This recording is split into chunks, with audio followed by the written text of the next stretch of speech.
안녕하세요. 평정하리의 송혜경입니다. 오늘은 수출업종별 세무관리 첫 번째, 직수출, 대행수출, 그리고 내국 신용장 등에 의한 수출에 대해서 살펴보도록 하겠습니다. 첫 번째 직수출입니다. 여기서는 직수출의 의의, 그리고 공급 시기, 과세 표준, 세금 계산서 발급 및 대급 결제 방법, 그리고 마지막으로 영세율 첨부 서류에 대해서 살펴보도록 하겠습니다. 첫 번째, 직수출의 의의입니다. 사업자 본인이 생산 취득한 내국 물품을 자기 명의로 자기의 책임 하에 외국으로 반출하는 것을 직수출이라고 하는데요. 여기서는 수출 대가의 유무상을 불문하고 영세율을 적용을 합니다. 하지만 사업자가 자기 사업을 위하여 대가를 받지 않고 외국인 사업자에게 견본품을 반출하는 경우가 있는데요. 이때는 재화의 공급으로 현재는 보지 않고 있습니다. 두 번째, 직수출의 공급 시기인데요. 수출 재화의 공급 시기는 현재 선적일입니다. 세 번째, 직수출의 과세 표준입니다. 여기서는 두 가지로 나누어 볼 수가 있는데요. 첫 번째, 수출 재화의 공급 시기 이전에 환가한 경우와 두 번째, 수출 재화의 공급 시기 이후에 환가한 경우로 나누어 살펴보겠는데요. 첫 번째, 수출 재화의 공급 시기 이전에 환가한 경우에는 그 환가한 금액이 과세 표준이 됩니다. 두 번째, 수출 재화의 공급 시기 이후에 환가한 경우에는 그 공급 시기일의 기준 환율 또는 제정 환율로 환산한 금액이 과세 표준이 되겠습니다. 만약 공급 시기가 토요일이나 공휴일인 경우에는 그 전날의 기준 환율 또는 제정 환율을 적용을 합니다. 여기서 잠깐 영세일의 그 과세 표준이 증가나 감소가 발생하는 경우를 살펴보겠는데요. 이 내용은 수출 계약에 의하여 재화를 수출한 후에 계약 내용 변경 사유가 발생하여 거래 당사자 간의 합의에 의하여 그 당초 계약 내용을 변경됨으로써 당초 거래 금액이 증가나 감소가 발생하는 경우입니다. 이때에는 그 변경 사유가 발생한 날이 속하는 예정 신고 또는 확정 신고 시에 신고할 과세 표준에 계약 변경으로 인하여 증감되는 금액을 가감하여 신고하여야 하고요. 수출 실적 명세서에도 가감하여 조정하셔야 됩니다. 당해 직수출과 관련된 네 번째, 세금 계산서 발급 및 대금 결제 방법입니다. 현재 직수출과 관련돼서는 세금 계산서 발급 의무가 없으며 대금 결제 방법에도 아무런 제한이 없습니다. 그리고 당해 직수출과 관련된 마지막 내용인 영세율 첨부 서류인데요. 여기서는 수출 실적 명세서나 소포 우편에 의한 수출인 경우에는 우체국장이 발행한 소포 수령증을 첨부를 하셔야 됩니다. 수출 실적 명세서는 수출 신고 번호와 선적일을 정확히 확인하여 기재하셔야 되겠습니다. 두 번째, 대행 수출에 대해서 살펴보겠습니다. 첫 번째, 대행 수출의 의의입니다. 대행 수출은 자기 명의로 직접 수출하지 아니하고 제3자의 명의를 빌려서 수출하는 것을 말하는데요.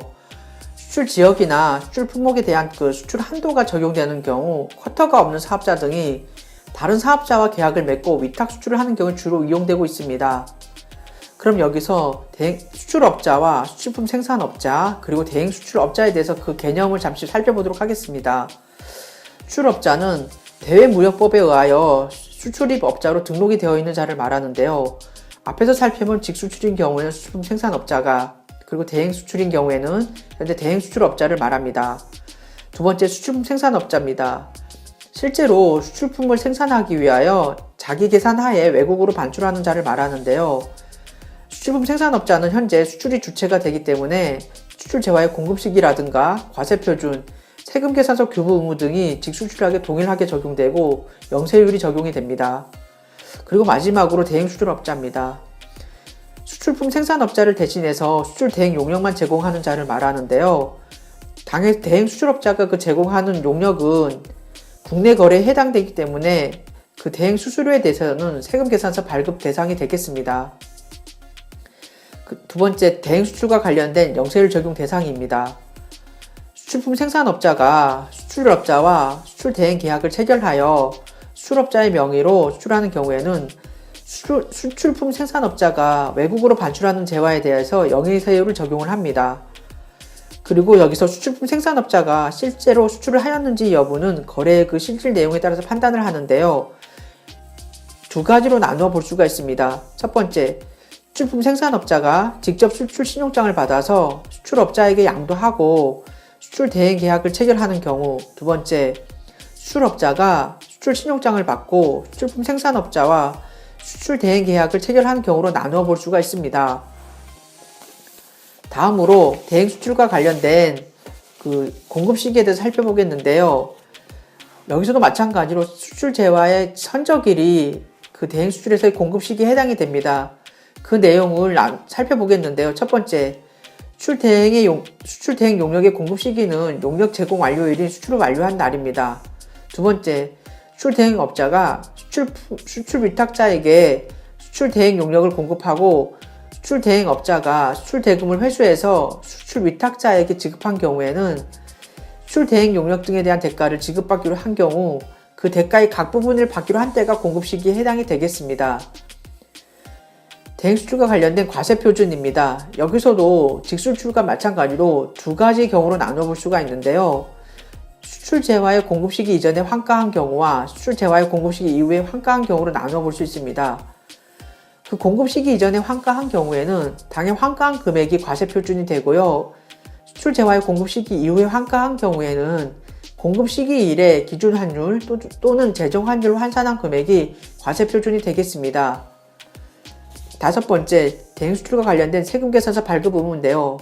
여기도 직수출과 마찬가지로 세금 계산서 발급 의무는 없습니다. 하지만 수출업자는 수출품을 생산업자에게 지급한 수출 대행 수수료에 대해서는 세금 계산서를 발급하셔야 됩니다.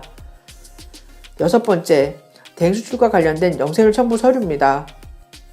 첫 번째, 수출 대행 계약서 사본과 수출 신고 필증 사본, 그리고 수출 대금 입금 증명서 사본 중 한 가지를 제출하셔야 됩니다.